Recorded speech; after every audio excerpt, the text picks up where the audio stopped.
I now note that the hour has come. Ms. McDonald, will you please call the roll to take attendance? Members that are in attendance, please indicate that you're present when your name is called. Councilmember Gilmore Richardson, Councilmember Jones, present. Councilmember Gaudier, Councilmember Phillips, present. Councilmember O'Rourke, present. Vice Chair Squilla, Chair Driscoll. Present. Thank you. A quorum of the committee is present, and the hearing is now called to order.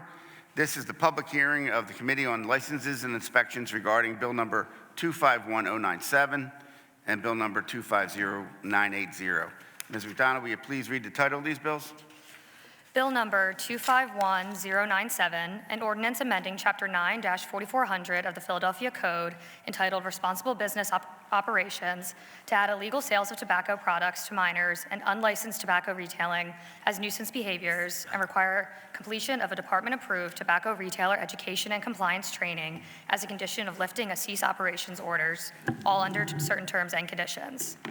And Bill number 250980, an ordinance amending Chapter 9-3900 of the Philadelphia Code entitled Property Licenses and Owner Accountability by requiring non-resident landlords to provide verifiable contact information and designate local contact and establishing penalties for noncompliance, all under certain terms and conditions. Thank you, Ms. McDonald. I also want to note the attendance of Councilmember Jamie Gaudier. Welcome. Ms. McDonald, will you please call the first panel we have to testify this afternoon on Bill number 251097. Dawn Kieswitter, the Director of Environmental Health Services for the Philadelphia Department of Public Health.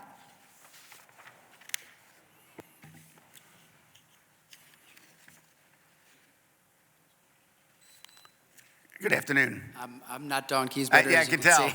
Well, please state your name for the record and proceed with your testimony. Thank you. Good afternoon, Chair Driscoll and members of the Committee on License and Inspections. My name is Ben Hartung, and I'm a public policy advisor with the Division of Chronic Disease and Injury Prevention for the Philadelphia Department of Public Health. Thank you for the opportunity to testify today on Bill number 251097, introduced by Councilmember Phillips. This bill amends the definition of nuisance behavior in Section 9-4401 of the Philadelphia Code by adding the illegal sale of tobacco products under federal law, including but not limited to the sale or distribution of tobacco products to individuals under 21 years of age or operation of a tobacco retail establishment without a permit as required by Chapter 9-631 of the Philadelphia Code. The Health Department agrees that the sale of tobacco products to minors and the sale of tobacco products without a Philadelphia tobacco retailer permit is nuisance behavior. Both activities are illegal under Philadelphia law pursuant to Philadelphia Code Section 9-622 and Philadelphia Code 9-631. Both activities negatively impact public health by causing children to become addicted to tobacco products and making it harder for people to quit. Nearly 4,000 Philadelphians die each year due to tobacco use. This bill also requires that retailers determined to be nuisances because of illegal tobacco sales complete a tobacco retailer education and compliance training within 60 days of executing a nuisance abatement plan. This bill will give the Health Department an additional enforcement tool to address businesses with repeated violations of tobacco sales laws. The Health Department currently requires businesses with a Philadelphia tobacco retailer permit to complete an education module on a yearly basis. These existing materials can be used to create a tobacco retailer education and compliance training for nuisance businesses that this bill requires under Philadelphia Code Section 9-4404. Thank you for the opportunity to testify today. Thank you for your testimony. I want to first recognize Councilmember Phillips. Thank you so much for your testimony. And just to begin, I wanted to just provide some opening remarks, even though this may not necessarily fall pertain to this particular bill.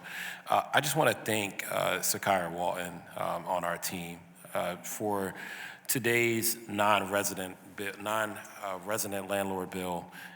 That was her idea, and I'm supporting it because a lot of times our staff, right, have to take on calls, and they're thinking through how do we address these issues in the city of Philadelphia. And she came to me and said she has an idea and she would love for me to present it, and I'm proud to support this idea that she came up with to help better Philadelphia. So thank you, Sakira. Yeah. And So, I just want to say for too long, tenants and city agencies have struggled to reach absentee landlords. Many licenses list P.O. boxes or virtual addresses, making enforcement nearly impossible. As documented, more than 55% of Philadelphia homes are renter occupied, and over 62,000 units, there's over 62,000 housing code violations have been recorded since 2020, many linked to unreachable owners. This legislation has been a challenge for many council members and a long-standing status quo that has allowed those gaps to persist.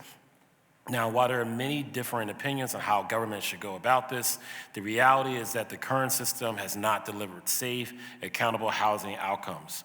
This legislation closes the loophole on several issues. It requires landlords to provide real, verifiable physical addresses and prohibits virtual and symbolic locations and mandates that non-resident owners designate a responsible local agent who has agreed to serve.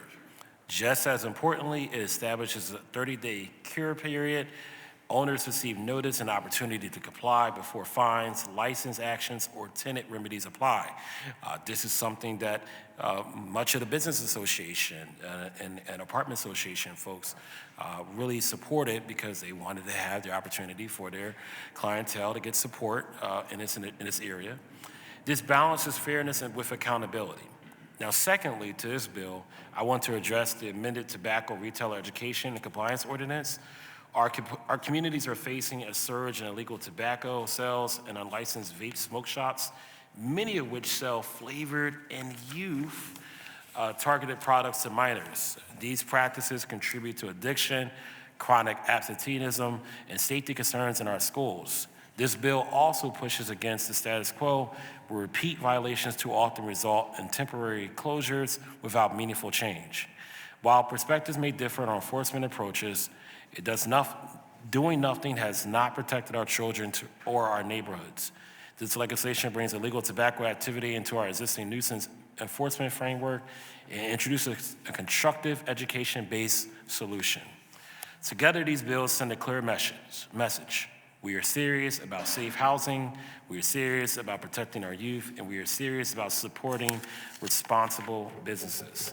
I look forward to working with my colleagues, community stakeholders, and city agencies to move on these important measures. I just want to say thank you in the Public Health Department for working with myself and Sakira to deliver this legislation.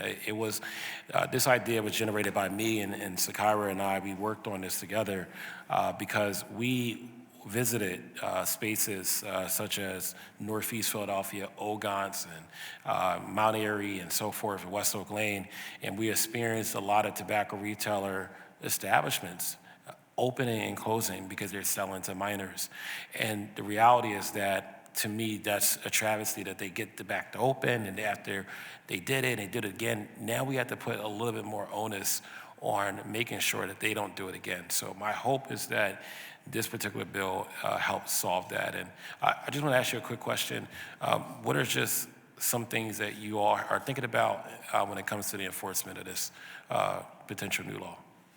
So I just acknowledge that the problem with tobacco retail is real, and we thank you for introducing this bill. I mean, I think in terms of this bill specifically, we would love to work with your office to get out in the community and do education of retailers, because, I mean, up front, making sure the community knows that folks need to have a permit to operate and be able to report to us so that we can get out quickly and stop things in the bud. I mean, there are nuisances that we need to get out and cease, and that's another part of our toolkit that I managed, but just making sure that folks in the community feel empowered to speak out and say, this business is not properly licensed, we need you to get out there and use your tools, I think is what comes to mind.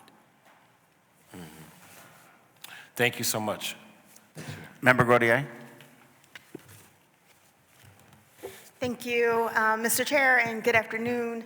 I wanted to start by commending the bill sponsor for both of these bills, but especially the absentee landlord bill. I believe that in the 3rd district, we actually have more than 55% of people who rent. So the a majority of people rent, but a lot of times we're at a loss for contacting some of these landlords and getting them to take meaningful action on their properties. And my staff has had to turn into research experts to track down some of these nameless, faceless LLCs that own quite a lot of property but are not doing well by our neighbors. And so, obviously we need housing in this city. Some of that housing is going to be home ownership. Some of it is a significant amount of it is rental, but also owning a business is a privilege. It is not a right in this city, and folks who own a business have to follow rules and be good neighbors and good citizens. And so I think this bill takes us closer to that, and I really appreciate it because it solves a critical need.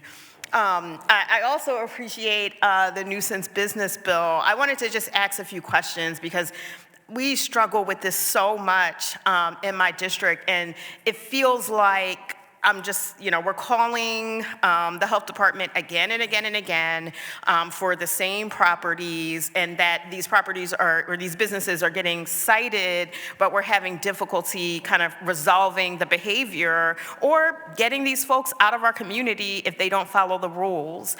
So one thing I wanted to ask about, or two issues that we've had problems with specifically. One, there are businesses that open after the city's sort of hours, I guess.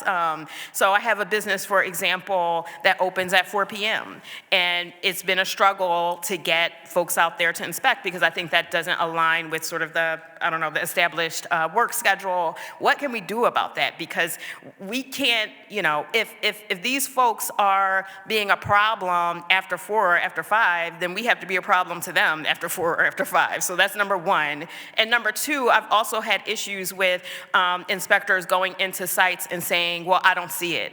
It's happening. Other people see it. So what can we do to inspect maybe if they're hiding, their products behind a wall or somewhere in the shop? What are the measures that we're able to take so these folks are not outsmarting us based on their times of operation or where they're placing products? We have to be smarter, ideally, and more nimble than them. And so I'm wondering if you could sort of speak to those items. Sure, I can speak to those.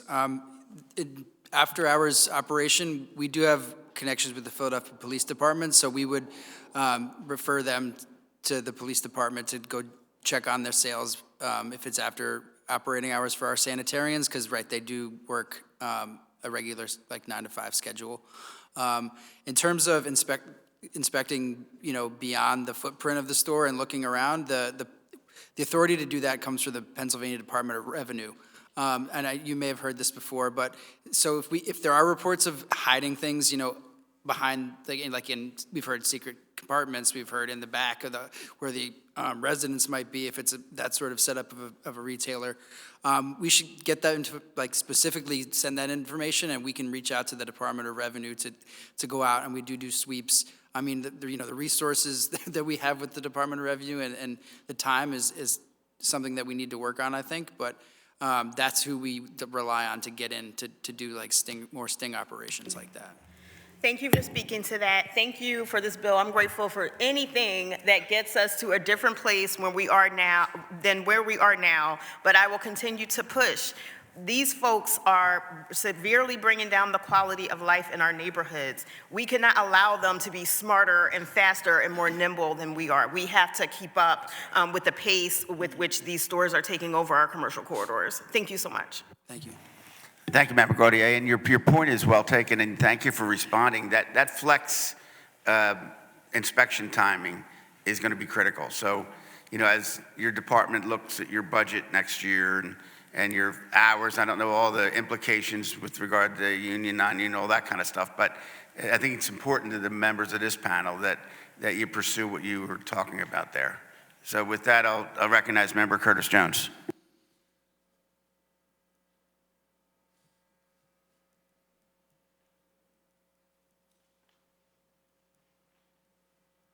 Am I? Oh, thank you, Mr. Chairman. I was handling something of great priority, which was lunch. Highest priority.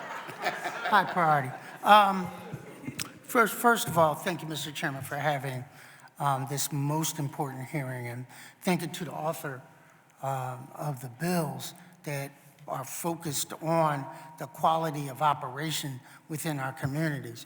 I want to also shout out Member Jeffrey Young. Yesterday, he had an important hearing addressing some of those business operations within his district, which reflects the 3rd, which reflects the 9th, which reflects the 6th and the 4th. So it's a citywide concern. I want to also shout out Kathy Gilmore Richardson, who has been laser focused on some of the concerns that some of these businesses pose. So the questions I'm about to ask, I do not need a response this moment because I want to keep the hearing moving, but please give the answers to the chairman and the members of this committee. So let's start with, how many bills have been introduced most recently to address some of the operations of small business concerns in our corridors? And are they being codified in a way that what happens in the health department when it comes to liquor by the drink, what happens when they're selling Lucy cigarettes, what happens when we're selling these oils that are intoxicants to our kids? And for me, gambling machines and their operation, and how all of these things go to work together to create a toxic community environment, and that somebody is looking at all of our efforts individually and codifying them in a strike force way to the nuisance business task force that says that, no, we didn't see what health department was looking for, but we saw 3 other things that should shut that down. So that is, codification is the question of the laws that we are passing. That's number 1. Number 2, will we close the loophole on that Member Driscoll takes the time over months to identify some of the operations that are illegal in your district, our districts, and then all of a sudden, we finally get to the point where we close them down, and they close for a week and open back up in their cousin's name.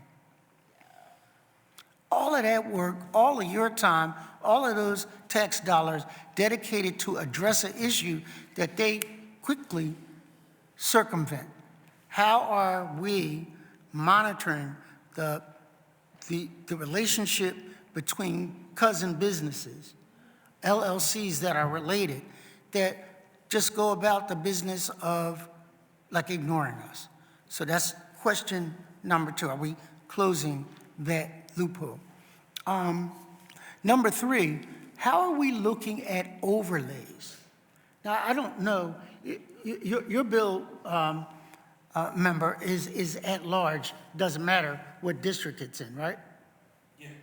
So but we're piecemealing these kinds of controls over businesses, whether you're talking about Kensington, whether you're talking about West Philly, to kind of say, we don't want a certain type of business, and I stereotype them as those Halloween lights. You know what I'm talking about? Them Halloween lights that are all around those retail stores. And do we have hours of operation that is citywide? So when are businesses supposed to close? Some of them, like 7-Eleven, are 24, but is there a regulation that covers these? So those are a series of questions that I don't need the answer to right now, but for sure, when we come back for the budget, I will ask at the end. Hopefully we will have those answers and be clear about what our position is. Thank you, Mr. Chair. Thank you, Member Jones. So you have those questions? I was taking Good. notes. Thank you very much. Thank you. Yeah, so I think that's all we have for this panel. And thank you for your testimony. Thank you very much. Ms. McDonald, will you please call the second panel we have today to testify this afternoon on Bill number 251097? Jacob Zajic, American Heart Association, and Heather Miller, Longcrest Community Association.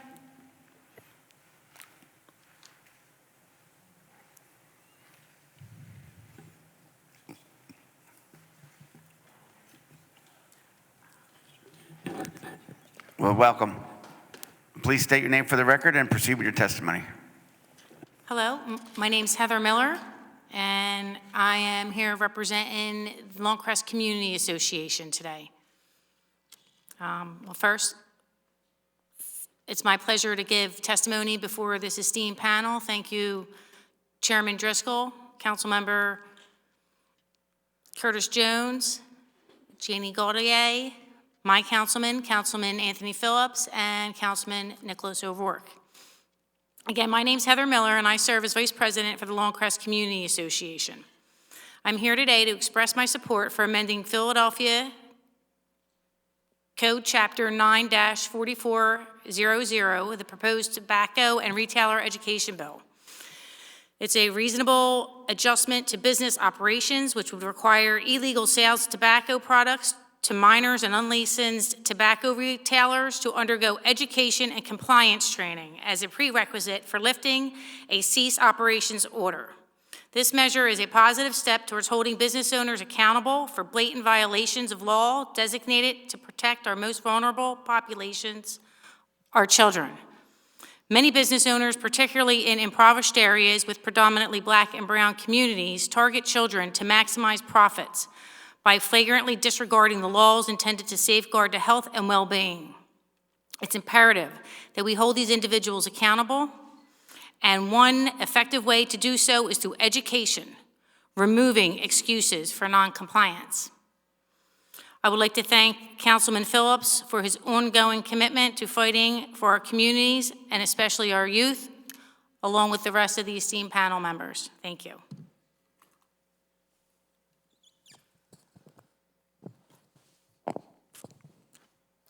Dear Chair Driscoll and members of the Committee on License and Inspection, on behalf of the American Heart Association, thank you for the opportunity to provide testimony on the significant growth in unlicensed and improperly licensed tobacco and vape shop retailers operating and the effectiveness of Excuse me, could you state your name for the record? Oh, Yeah. Jacob Zajic. Okay. Sorry about that. The effectiveness of current prevention and control efforts intended to protect our young people from these harmful tobacco products. Evidence-based strategies to address tobacco have led to the use of traditional cigarettes reaching its lowest point in decades. The American Heart Association is still deeply concerned about the prevalence of e-cigarette use by kids in Philadelphia. 38% of youth have tried, and 19% currently use e-cigarettes. Each year, the tobacco industry sells over $300 million worth of their deadly products in our city. 74% of e-cigarette sales are flavored products. Research has shown that the most teens start using tobacco with flavored products. These harmful products are appealing to young people, and many mistakenly believe that they are even less harmful. Unfortunately, preemption has limited municipalities in Pennsylvania from implementing evidence-based public policy as a strategy to reduce tobacco use in our communities. State preemption has prevented Philadelphia from implementing a prohibition on the sale of flavored tobacco products, including e-cigarettes. But even with limited authority, Philadelphia tobacco control advocates have found opportunities to address the use of these harmful products. One success has been the decline of tobacco retailer density by nearly 20% in the 3 years that regulations were originally strengthened. The Tobacco Retailer Education and Compliance Ordinance continues to strengthen the city's efforts to address the use of these harmful products. Thank you to Councilmember Phillips for listening to public health officials and community stakeholders that led to this innovative legislation being introduced to address tobacco and vape retailers found to operate unlicensed and improperly licensed. This legislation would help reduce youth access to tobacco products, strengthen retailer compliance and education, and continue to expand effective tobacco control measures in neighborhoods. This legislation, along with continued efforts by the City of Philadelphia, School District of Philadelphia, Smoke Free Philly, and advocates, will help continue to reduce young people using these harmful products. When government agencies, elected officials, public health leaders, and community stakeholders work together, we can address public health challenges like the use of harmful tobacco products. This legislation, introduced by Councilmember Phillips, would continue to strengthen the city's tobacco enforcement efforts to ensure our young people do not become addicted to these harmful products. the American Heart Association is committed to collaborating with the City of Philadelphia, City Council, Philadelphia Department of Public Health to implement innovative evidence-based strategies to end the use of tobacco products in Philadelphia, and also would like to wish everybody a happy Heart Month this month. Well, thank you both for your testimony. Councilmember Phillips? Just want to say thank you so much for your testimony and your support. It means a lot to all of us, not only in the 9th District, but as Councilwoman Gadier said, that are going through this throughout the city of Philadelphia. Thank you. Well, thank you for testimony. Are there any, hearing no further questions from members of the panel, no other panels to testify on Bill number 251097, we will move on to Bill number 250980. Ms. McDonald, will you please call the first panel we have to testify this afternoon on Bill number 250980. Basil Miranda, Commissioner, Inspection, Safety, and Compliance Division of the Department of Licenses and Inspections.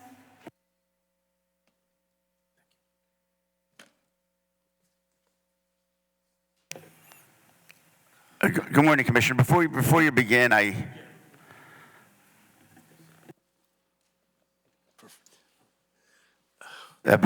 Commissioner, I want to thank my colleagues here who were praying and acknowledging the one-year anniversary of the plane crash on Saturday. Yes. Heather Miller, you were there with your folks from the Longcrest community. You know, a lot of us were working real hard for those first 2 weeks, but your department was working real hard for 365 days. So just wanted to open up thanking you and your department for all you did for the plane crash victims and all the businesses up there and the homes and whatnot. So just wanted to start out with that. Yeah, we appreciate your recognition at the service on Saturday. It was a solemn ceremony. Mayor did a great job with that, recognizing all the first responders as well as our folks that were out there from the very first hour. Councilmember Phillips was there, as well as Councilmember Gautier. So, and O'Rourke. And O'Rourke, yeah, Yeah, sure, yeah, I'm sorry, sure. yeah. Right, And in spirit, Councilmember Jones, he was one of the first people that texted me that night, Driscoll, Correct. whatever you need. Correct, So, yeah. so with that, state your name for the record and proceed with your testimony. My name is Basil L. Miranda. Good afternoon, Chairperson Driscoll, members of the License and Inspections Committee. My name is Basil L. Miranda, and I'm the Commissioner for the Department of License and Inspections, Safety, and Compliance Division. That's the construction side of the reorganized L&I. I'm here to provide testimony on Bill number 250980, introduced by Councilmember Phillips, which will amend Section 9-3900 to increase accountability of non-resident landlords. As the committee is aware, this bill would require that when a property owner does not maintain a physical address within Philadelphia, the owner must designate a local agent with a physical address in the city. That agents would be authorized to receive legal notices and emergency communications on behalf of the owner when a property is found to be in violation of applicable property maintenance and licensing laws. The bill also authorizes the department to verify owner and agent contact information and provides additional enforcement tools when an owner or agent fails to maintain responsive contact. At the outset, the administration supports the spirit of this legislation and thanks Councilmember Phillips for the advocacy on behalf of his constituents around the issue, which is one we encounter regularly with our enforcement work. The administration shares the goal of improving landlord responsiveness and strengthening accountability, particularly where absentee ownership has contributed to unsafe or deteriorated conditions, which is why L&I currently has an existing process to identify both property owners and/or local point of contacts. When the property owners cannot be readily reached by tenants or by the department, it delays necessary repairs, deters enforcement actions, and can pose serious risk to tenant safety and neighborhood quality of life. Ensuring that there is a reliable, responsive, and verifiable point of contact for every licensed property is essential to public health, safety, and effective enforcement.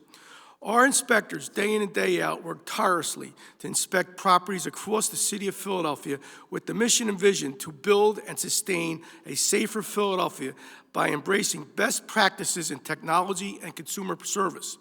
Our goal is to enable the public to access information, secure required approvals, and comply with building safety requirements in a convenient, reliable, and transparent manner. Both divisions of license and inspection strive towards the goal.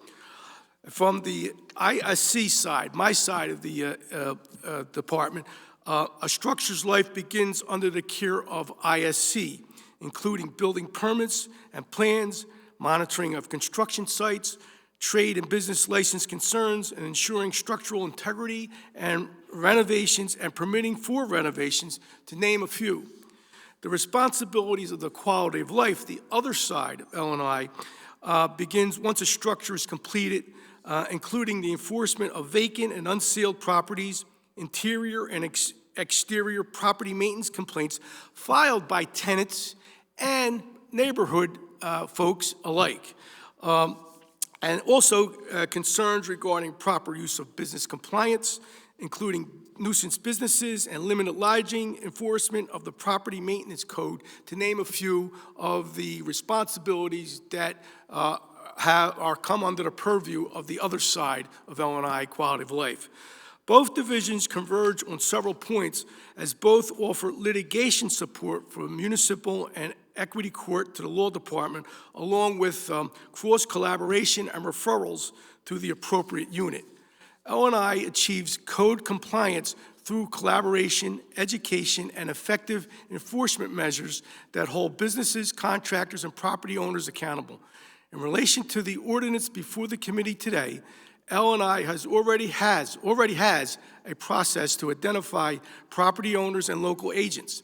Information on responsible parties, including individuals associated with LLCs and designated local agents, is collected through the rental license applications.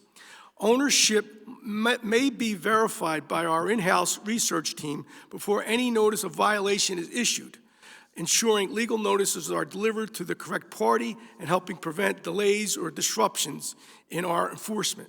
Our enforcement mechanism is issuing notices of violations with the goal of getting the property back into compliance. We traditionally give those who receive a violation up to 35 days to get in compliance and rectify the violation. At that point, we then go out and re-inspect. If the violation has not been complied, we then issue a final notice of violation. At that point, if the violation is still not complied, the case is then referred to the law department for court-ordered enforcement. We have identified a few technical, legal, and operational concerns with the current draft of the legislation.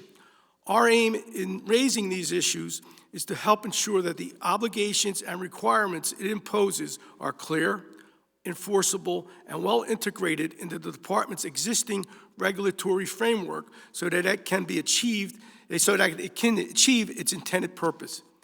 Number one, as introduced and amended, this legislation raised several concerns, including legal, separation of powers, and other potential unintended consequences, which have been shared with the bill's sponsor through a law department memo, if I'm not mistaken. Section 9-3907 of the code already requires non-resident landlords to designate a local management agent who's authorized to receive legal notice and to provide contact information for the party responsible for routine maintenance of the rental properties. This requirement is enforced through the rental license issuance and renewal process, and the information is maintained in the department's Eclipse system. In addition, the department is in the process of implementing enhanced controls to ensure that the city address rather than the post office box is provided. Number three, the bill, as introduced and amended, would not impose any new enforceable obligations on L&I and would not change landlords' obligations when renting properties where they don't reside. Although managing agent information is not currently published on the city's website, it can be obtained through existing mechanisms, including the open data request. Additionally, Section 9-3907 requires the managing agents to provide contact information directly to tenants. Owner information is also collected through the Commercial Activities License, the CAL, and rental license processes and the rental license process is partially published online. Publications will expand once the form used to collect LLC ownership information is replaced with a structural data field in the electronic system. As introduced and amended, the disclosure of the name and email by the Department of L&I raises legal and liability concerns for the city that were flagged by the law department. We would recommend consulting with the law department on this section. Number 5, the tenant remedy section raises several concerns around the accelerated timeline for L&I to take action and does not take into account re-inspections that may need to take place. There are also concerns around the tenant withholding rent, as there are some limited circumstances in which a court would recognize a tenant as having a legitimate right to withhold rent. We would recommend consulting with the law department on this section also. The proposal suggests that an email address may be used for service of notice. While email may be a helpful supplement or a courtesy communication tool, the department is required to serve official notices by postal mail or in person to ensure proper notice and due process requirements. Clarification is needed to ensure this provision does not conflict with existing legal notice requirements. The department appreciates the inclusion of additional enforcement tools, but recommends that any new penalties be aligned with the existing Class 1 violations. This alignment would ensure consistency across the department's enforcement program that provides clarity and uniformity for our inspectors on the ground.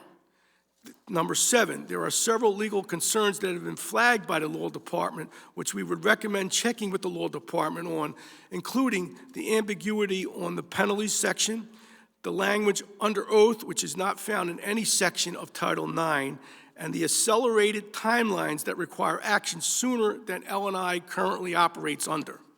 Number 8, the proposal appears to prohibit property owners from using international addresses. While international addresses are not common, the department does encounter legitimate cases, including service members stationed overseas and international companies that own or operate property in Philadelphia. Specifically, we would recommend clarifying this provision to avoid the unintentionally excluding those circumstances and overburdening our overseas service members. Accordingly, we would respectfully request that this legislation be held in committee to permit us to work with the bill sponsor on a counterproposal that may better achieve the goal of landlord responsiveness and accountability to ensure we keep all of Philadelphia's residents safe. Thank you for the opportunity to provide the testimony to the committee, and I'm happy to answer any questions at this time. Well, thank you, Commissioner. That was a mouthful. Thank you for articulating and putting it in writing so that the maker of the bill has your concerns, and I'm sure in his thoughtful consideration that he will look at the things that you've highlighted.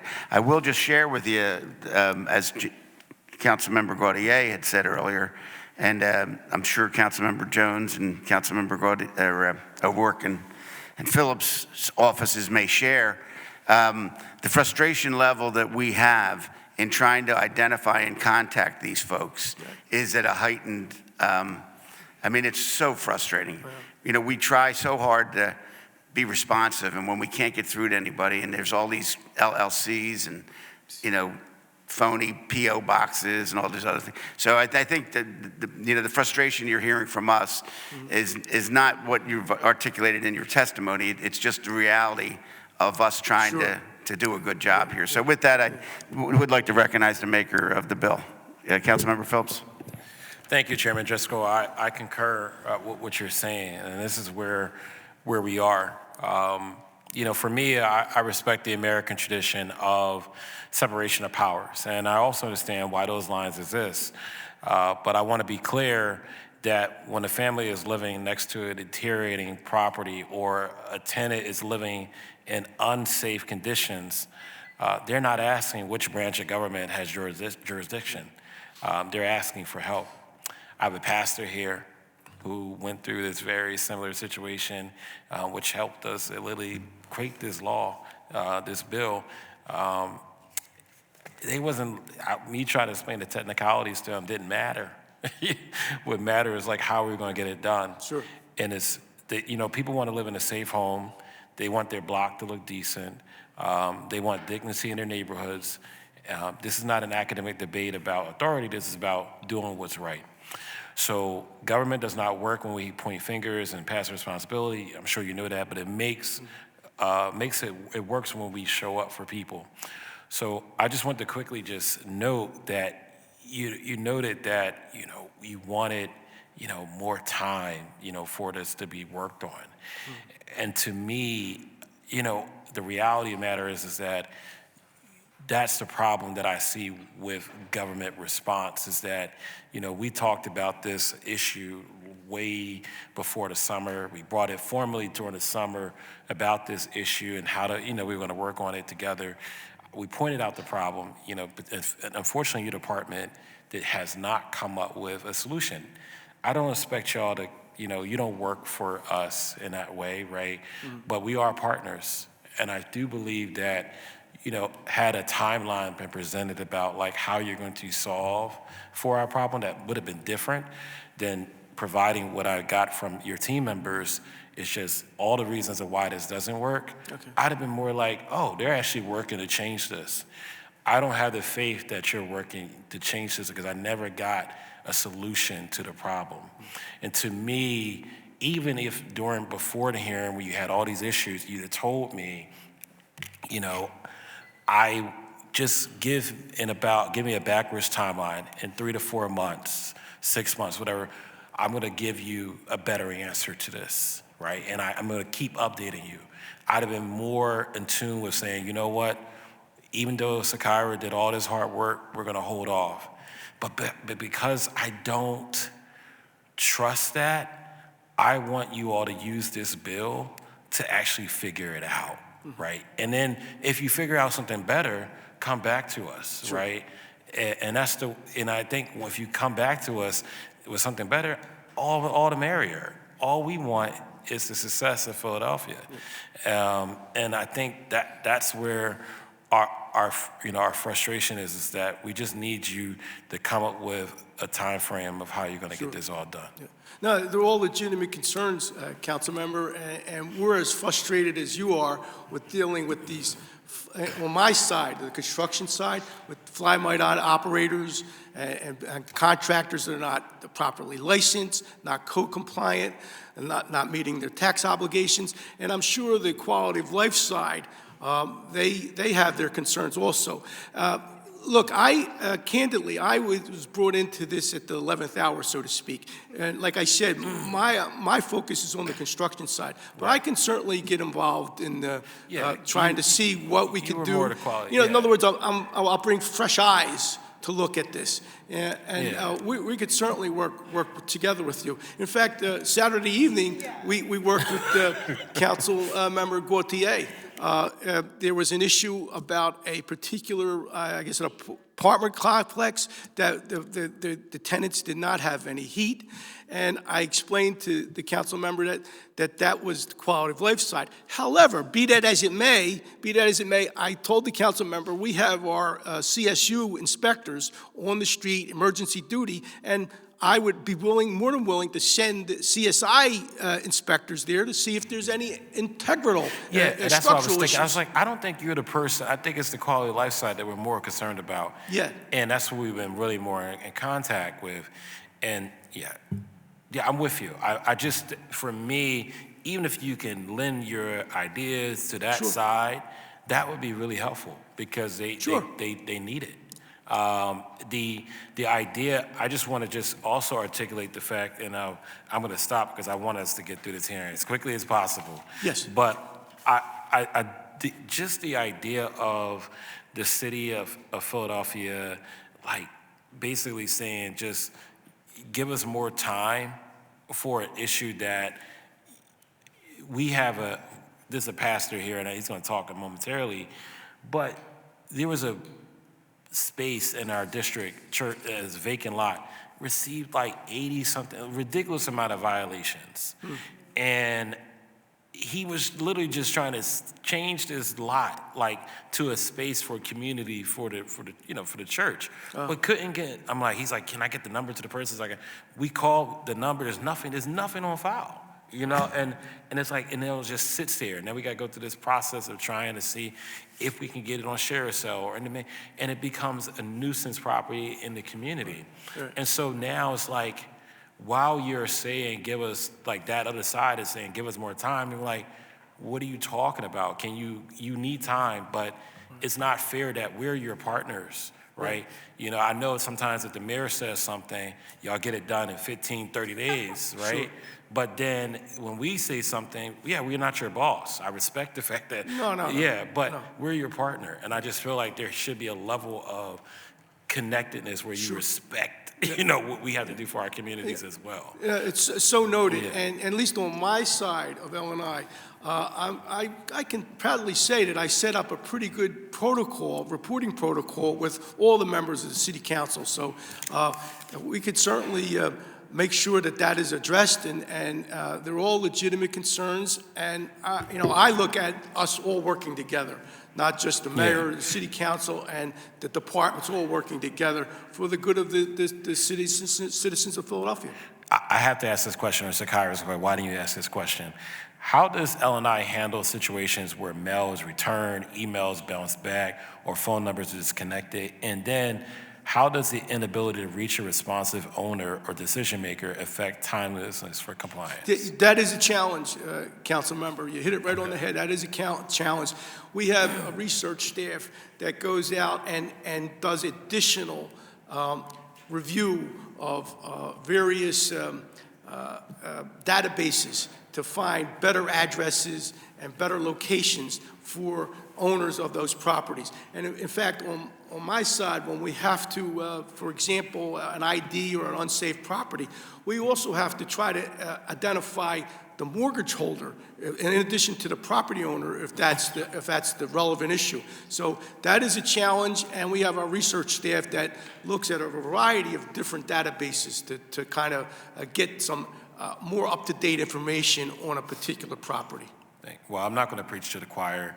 I just want to say I really hope y'all come up with something if you think is better. But we have to, as our body, I feel like we're responsible for responding to our constituents, our neighbors, and we have to come up with something on our own. We did a lot of amendments, having worked with the law department, and I'm the first person to really listen. A lot of the stuff that you were mentioning, I'm just like, it doesn't. If you have all these things in place, then why is it not working? Some of it just doesn't make sense. So I'm just hoping that something can come from this, and that you do find ways to enforce this law. Because, as you said, the reason why we're doing this is because if they're not responsive, we need to just move on from them in the city of Philadelphia and give them a serious violation. And that's the way we solve that problem. All right, thank you. Thank you, Chairman. Mr. Chairman. Member Gautier? Thank you, Mr. Chair. Good afternoon, Commissioner. First, thank you for your work. As you mentioned, I saw you at the memorial on Saturday evening, and you were ready to jump into action for me for a senior building that didn't have heat, even though it's not your shop, right? And so I appreciate your work and your dedication. But I also want to support my colleague and just give you an example. I appreciate your detailed list of feedback and, the fact that you all put real time into reviewing the legislation. That's obvious. But any suggestion that we are doing this well or that we have what we need in place is just not true in terms of what we're seeing on the ground. And I wanted to give you a specific example. So I had a block in Southwest Philadelphia, a row home block, right? And there's a property sort of in the middle of the block, a row home that was being rented by an absentee landlord, somebody, I believe they were out in California. There was drug dealing happening out of this property. There was a shooting outside of this property. And these folks, between their activities and their traffic, had locked this block down to the point where the residents on the block were looking to me for action. And sure, we got an address from LNI, but there was no response to that address. We had to get on the internet and search and find this person. And, you know, in the meantime, I'm actually being responsive to the residents. I go to a block meeting on the block. I was afraid being on the block with what was going on. And so thankfully, we did find the landlord. He wasn't an awful person. He was willing to evict the tenant. Now, I'm not the evict the tenant council member. That is rarely, that's rarely my position. Right. But in this situation where there was violence happening, drug activity happening, essentially this one bad actor taking over a whole block, I was like, yes, evict the tenant, right? And so, thank goodness we got the landlord to work with us, but we did that research work. I made those phone calls. We, and we don't mind, this was an important issue, but we don't have the capacity to do that for the significant amount of absentee landlords that are in the city. And so we need help and we need a better system, and I fully support our colleague on getting this bill done. If I could just comment, any nuisance property situations like that, I'm sure that quality of life will get out there as quickly as possible. In fact, Renee Reinhardt, who is one of the hardest working folks at LNI, she works on the quality of life side, and she's in charge of the nuisance property unit. If you can get that address and any other addresses like that, I'm sure Renee will get out there as soon as possible. It's done. It's already, this was a couple of years ago. It's done. You know, the property is being rented by someone else, and I haven't heard those complaints. But what I'm saying is we don't have the capacity to do that with every bad actor. We need to have a better system and more supports in place. Sure. Member Jones? So real quick, because we got to move on this hearing, 3 things. Time is not neutral. Right. That no matter how long we kick the can down the road, people are still being kicked out. Understand, LNI has to do its job. That's number 1. Brief Shalom, I won't even go into the long history of that, finding that owner, and then finally $23 million worth of investment. You were there, my colleagues were there. We wound up putting that owner in jail because we found him. Yep. At the settlement table, he then went to jail. And that's an important part. And what I would say is we are at the tip of the iceberg around the city of distressed properties like this, so we got to get our game in order. And then the only final thing that I would say is that whatever information you find out about property owners, please share with the Revenue Commissioner. Sure. Because if they're hiding about repairs, they're hiding about taxes. They're not. More likely than not, yeah, I agree. All right? That's all I got, Mr. Chairman. Thank you, Member Jones, and thank you, Commissioner, for your testimony. Very much appreciated. Okay. Ms. McDonald, will you please call the next panel to testify on Bill number 250980? Yes. Reverend Nicholas Christian Sr., Heather Miller, William Scott, and Garrett O'Dwyer.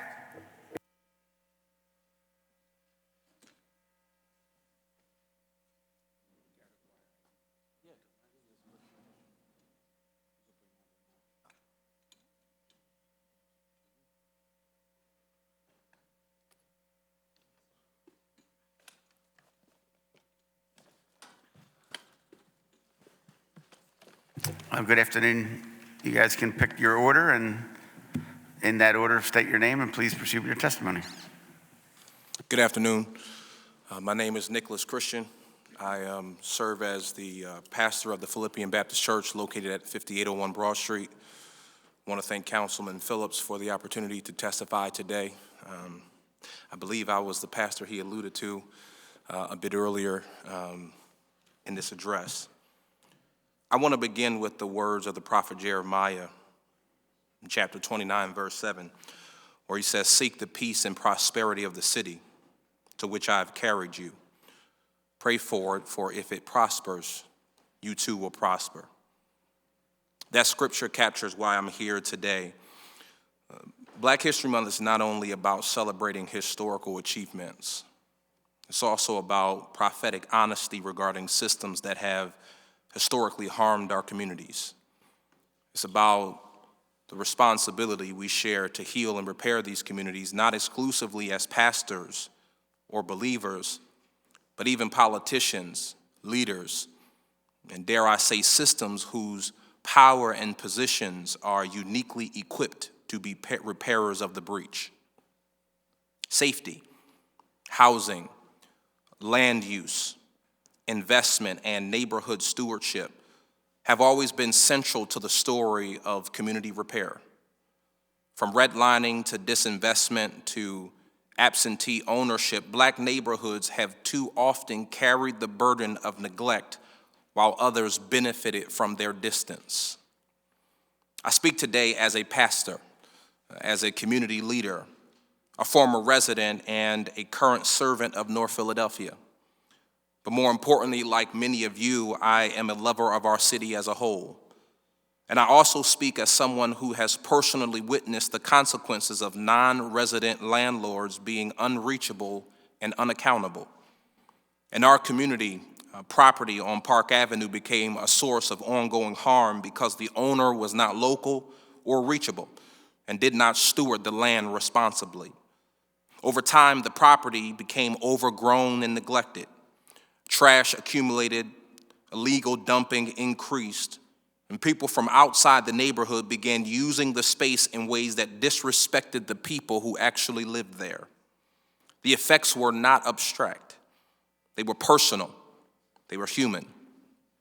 Our seniors, some of whom attend my church, were unable to walk safely on the sidewalks.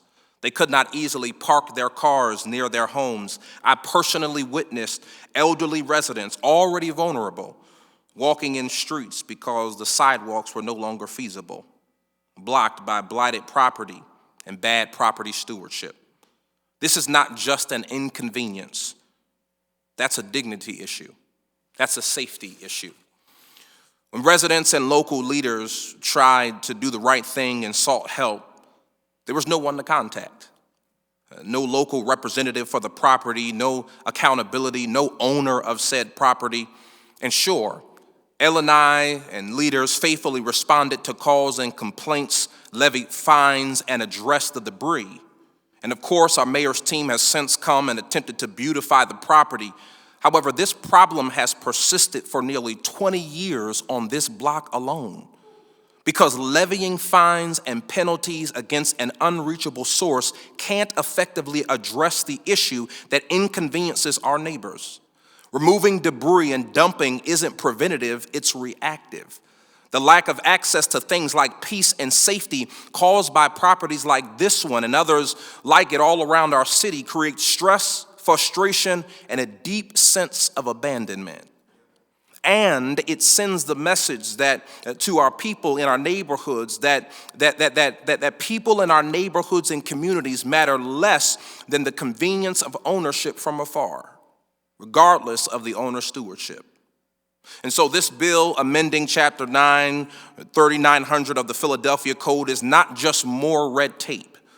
It's a step toward justice.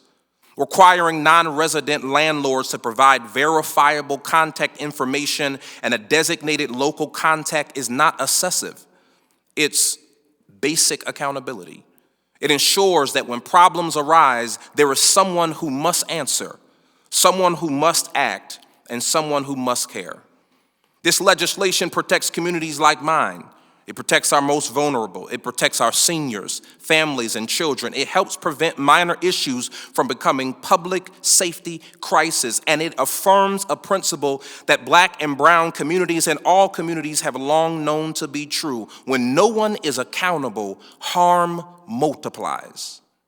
Thus, as we celebrate Black History Month, as we celebrate 250 years of independence and the unfinished pursuit of liberty and justice for all, and as we all journey toward one Philly, a united city, and one America, a united nation, let the celebration be ingratiated with a quest for peace in the city through the creation of bills that value people over distance and stewardship over neglect.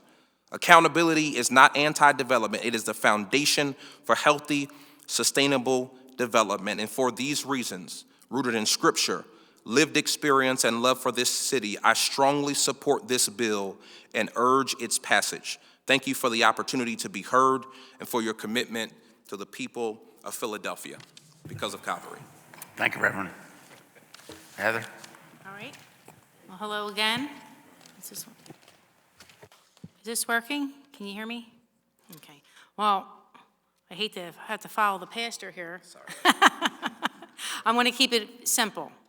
I can go on and on with examples like yours and my community. Could you begin by stating the name for the record again? Okay. My name's Heather Miller, and I'm here representing the Longcrest Community Association. Thank you. Sorry, Chairman. So, I'm here to strongly support amending Philadelphia Code Chapter 9, is it 3900? Or 3900? I typed it wrong. Regarding property licensing and owner accountability. This amendment is vital for enhancing our community's quality of life and ensuring non-resident landlords are held accountable for building deterioration and code violations, securing the sustainability of our neighborhood. I have direct experience with how some non-resident landlords evade accountability and compliance through various means. There is no valid reasons why they should not be required to provide verifiable contact information and appoint a local representative within our community.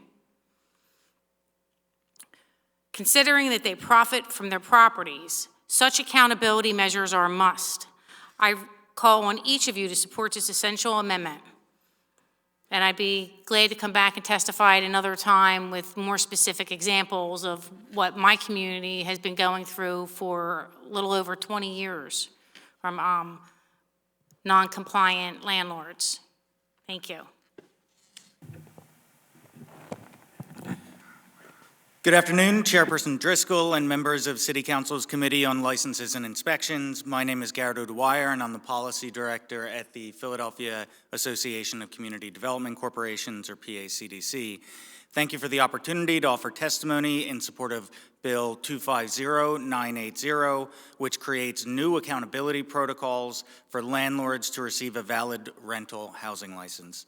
We want to thank the bill's sponsor, Councilmember Anthony Phillips, for taking the initiative on this pressing issue because the status quo is unacceptable and inaction isn't an option. PACDC is the leading voice of nonprofit community development corporations in Philadelphia. Our 60 CDC members and over 90 additional associate members are responsible for addressing key affordable housing, social service, and economic development needs across our city. Every day, CDCs are addressing the compounding issues that arise from landlord neglect in our communities. Poor property maintenance leads to significant deterioration of basic household systems, which jeopardizes the habitability of the residents for tenants. These tenants are often forced to make the desperate choice between tolerating conditions that risk their safety and health or the roof over their head.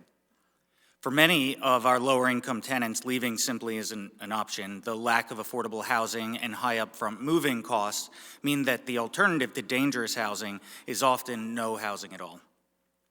However, remaining in these conditions exposes them to health risks, which can lead to lost days of work or school, further jeopardizing their financial stability and economic mobility. While the burdens of landlord neglect fall hardest on tenants, they are not the only ones impacted. Negligent external property maintenance makes these properties a blight on the community at large. Blight is like a cancer. Adjoining homes are often the first to suffer, but prevailing conditions of neglect can expand to whole blocks and impact entire neighborhoods. Numerous peer-reviewed studies many of them conducted in Philadelphia, has demonstrated the connection between unmitigated blight and a range of poor health and quality of life outcomes, including increased crime and violence. Bill number 250980 seeks to empower tenants and communities to hold negligent landlords accountable by mandating that property owners provide basic identifying information as a requirement for obtaining a rental housing license. For too long, problematic property owners have used existing registration loopholes to remain anonymous through shadowy ownership structures, phony mailing addresses, and useless contact information. This legislation will mandate things that are common sense. Beneficial owners of property will be required to provide their primary residential address, which will be subject to verification by the Department of License and Inspection, and out-of-town owners will be further required to designate local agents who can function as a point of contact. If passed, this bill will ensure that L&I will have a point of contact if code violations arise and can hold property owners responsible for unaddressed infractions if they persist. Having to provide this information on the record is a needed step toward fundamentally altering the current incentive structures for owners who choose to allow their properties to deteriorate. To be clear, the problematic owners that make this legislation necessary do not represent the majority of Philadelphia's private rental market, who are mostly small landlords that try to follow the rules and provide safe, stable housing for their tenants. These landlords are key to our housing supply, especially for housing affordable to moderate income individuals and families, and we should be thoughtful about conditions that might raise operating costs, which are generally passed on to the tenants. We have concerns that mandating local property owners who, say, live just over the city limits to register local agents within the city may require them to pay additional fees for entities to represent them in this capacity, and we'd encourage the bill's sponsor and the committee to consider whether a geographical exemption to the local agent requirement that is broader than the city limits is appropriate and would address some of those concerns. The harms created by increasing investor ownership of residential real estate is something that Philadelphia and cities across the country are contending with. This was recently the subject of PACDC's Equitable Development Symposium, where we heard from local and national thought leaders on practical steps that localities could take to prevent and address negative impacts on communities. An important component is developing the capacity to adequately hold negligent property owners accountable. That is what Bill number 250980 seeks to accomplish.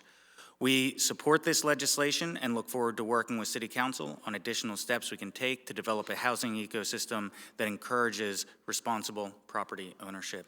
Thank you for the opportunity to testify this afternoon. Thank all three for your testimony. Member Phillips? No, just thank you so much, Pastor. Incredible, incredible. Thank you. Well, here, we're good. Hearing no further questions in this panel. Are there any other panels to be called? So we'll move to public comment then. Will you please call the first person making public comment we have to testify this afternoon on the bills before the committee today? William Scott and Robert Gray.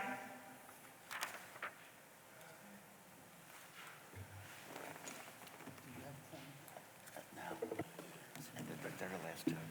This is the last one. Yeah. If Jamie stays, okay. Thank you. Hello, Council. How are you? Good afternoon. Just please state your name for the record and proceed with your testimony. Not a problem. My name is Robert Gray. I'm a licensed real estate agent here in the city of Philadelphia. I'm also a resident here. Today, specifically, I am here in behalf of Bill 251097. I wanted to come in with an open heart to listen to the council members because I think it's important, and at the heart of this legislation, there is a core that cares about the youth. And that to me is something that's very imperative now. I'm very alive and well in the city. I'm walking in the subway constantly. I also work part-time at Chipotle, so I engage with the youth quite frequently. However, I cannot support this bill for three reasons primarily. The first being it's completely redundant, okay?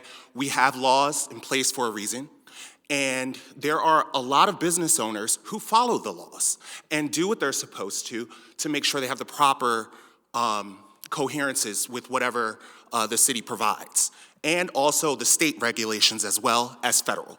And these are laws that have been put in place for a reason, so I'm here on behalf of those business owners, to represent the American business owner who is tired of constantly being harassed and harangued by L&I. And then when it comes down to my second point, which is that this will open the door for further discrimination as well as bias. We heard the council today talk about them and they and the Halloween lights. And these business owners are people. They represent different nationalities that may not be welcome to some, but they are taking a market share here in the city, and they are paying their taxes as well. So I think there tends to be a tidal wave of an agenda to villainize these people that are business owners and property owners, that they are somehow crooks or somehow don't have the best interests of Philadelphia, when in fact they do, because they pay a higher tax rate. And they also have to contribute to dealing with the people that are actually, in fact, creating the nuisance outside of their business, who are using drugs and handling paraphernalia and hanging out and twerking in the street, okay? So I understand, on one hand, we do have to hold people accountable when they violate these certain laws and things. But I personally have reached out to L&I when I had a surge of water going through my ceiling, and nothing was done. What did they do? They came around next week, though, to give me a trash citation outside of my apartment, which was not my trash. So what we need to do really is focus on what is L&I doing with our city resources and our taxes. Are they actually making sure that the youth is being connected with resources so that they don't have to rely on the streets to tell them how to behave? We also have an issue here.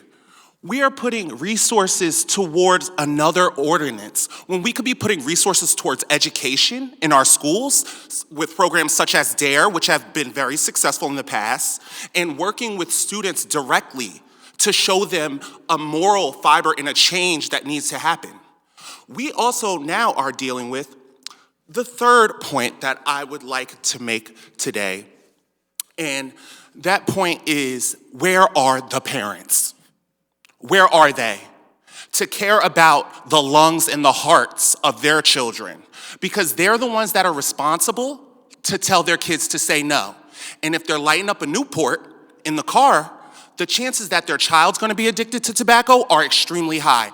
I have several relatives that the mother smoked, the daughter smokes, and now the granddaughter's breathing it in. And you know what?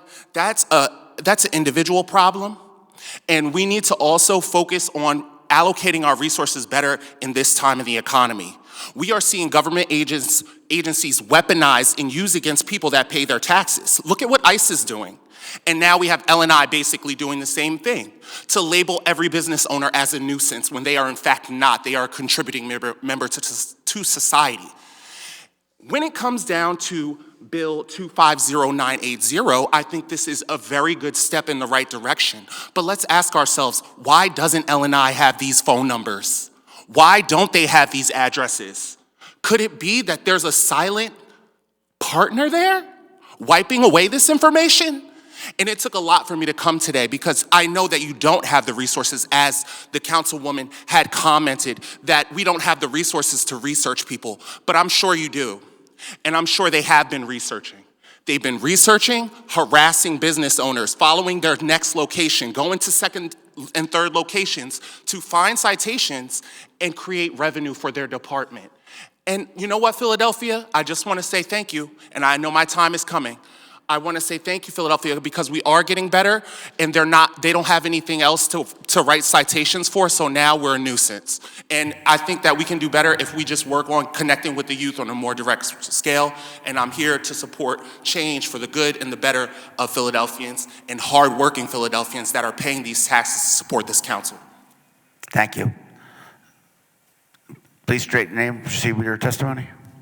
My name is William Scott, and thank you for providing the time for me to make my comments. I'm here in support of the non-resident landlord accountability bill on behalf of myself and the Logan Civic Association. In order to qualify or discount my comments, it may be useful for you to know that I've been a member of the Logan Civic Association since 2013. Further, my personal background includes an extensive history in the real estate development, investment, and management businesses, and that experience was gathered here in Philadelphia and in other parts of the United States.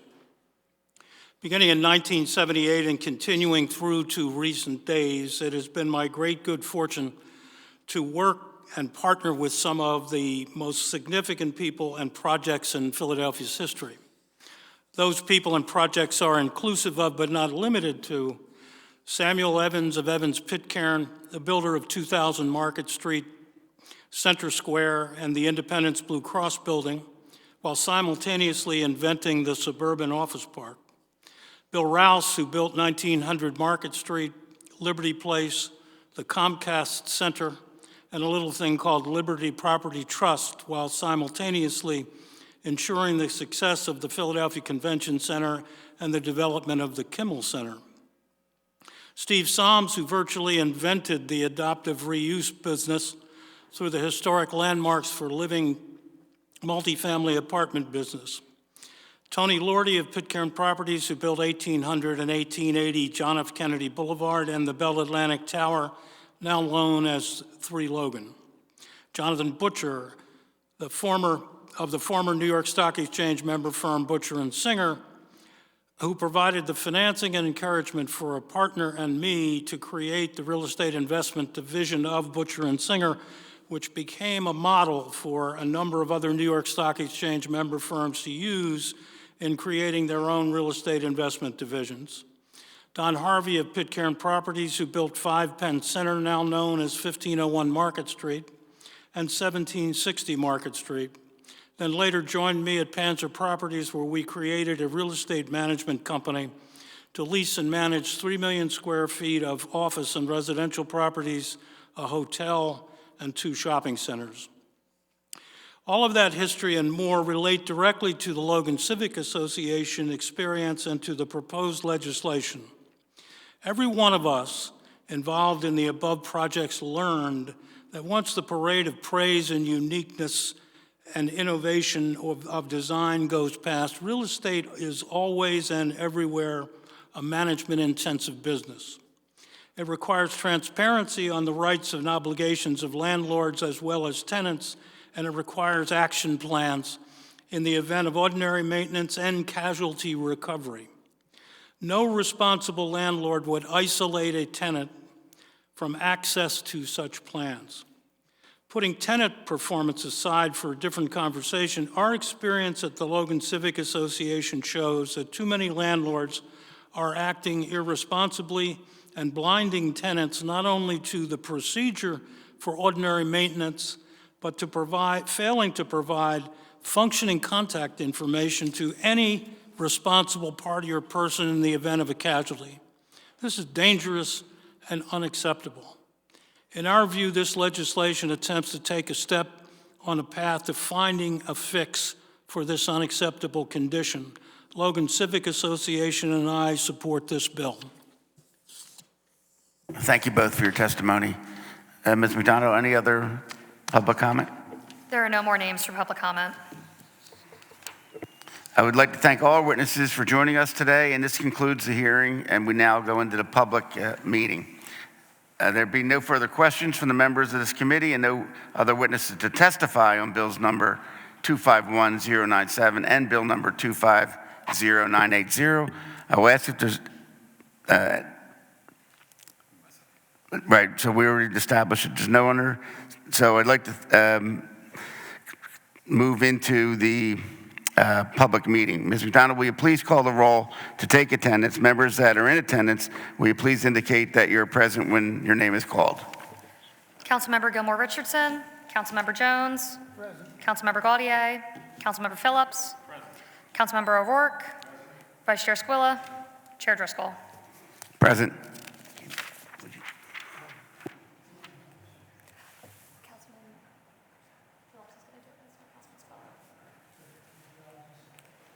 Neil, second. Chair recognizes Councilmember Phillips for a motion on Bill number 251097.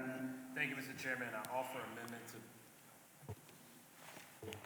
Thank you, Mr. Chairman. I offer an amendment to Bill number 251097. A copy of the amendment has been circulated to all members of the committee. I move that the amendment to Bill number 251097 be approved. Chair notes for the record that Councilmember Jones seconds the motion. It has been moved and properly seconded that Bill number 251097, as amended, be reported from this committee with a favorable recommendation, and further move that the rules of council be suspended to permit first reading of this bill at the next session of council. All those in favor of the motion, Skip the page. Need to adopt the amendment first. my apologies.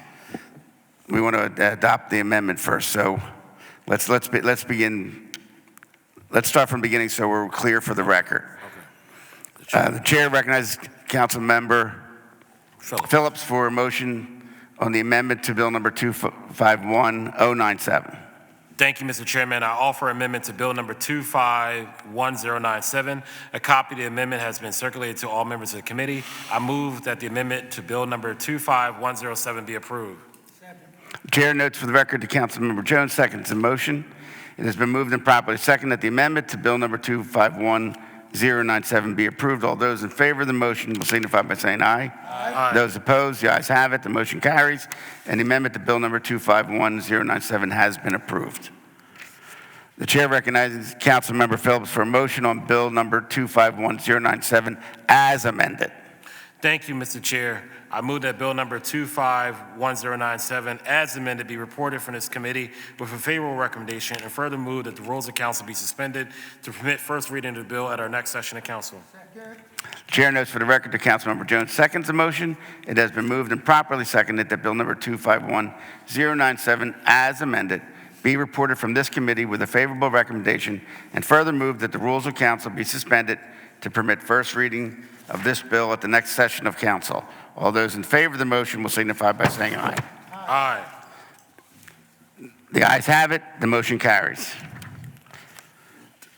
The chair recognizes Councilmember Phillips for a motion on the amendment to Bill number 250980. Thank you, Mr. Chairman. I offer an amendment to Bill number 250980. A copy of the amendment has been circulated to all members of the committee. I move that the amendment to Bill number 250980 be approved. Chair notes for the record that Councilmember Jones seconds the motion. It has been moved and properly seconded that the amendment to Bill number 250980 be approved. All those in favor of the motion will signify by saying aye. Aye. Those opposed, the ayes have it. The motion carries, and the amendment to Bill number 250980 has been approved. The chair recognizes Councilmember Phillips for a motion on Bill number 250980 as amended. Thank you, Mr. Chair. I move that Bill number 250980, as amended, be reported from this committee with a favorable recommendation, and further move that the rules of council be suspended to permit first reading of this bill at our next session of council. Second.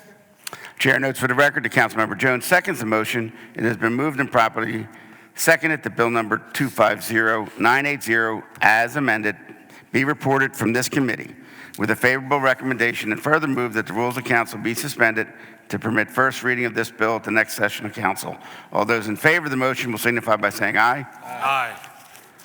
The ayes have it. The motion carries. This concludes the business before this committee on license and inspection today. Thank you all very much for your attendance. And thank you, members.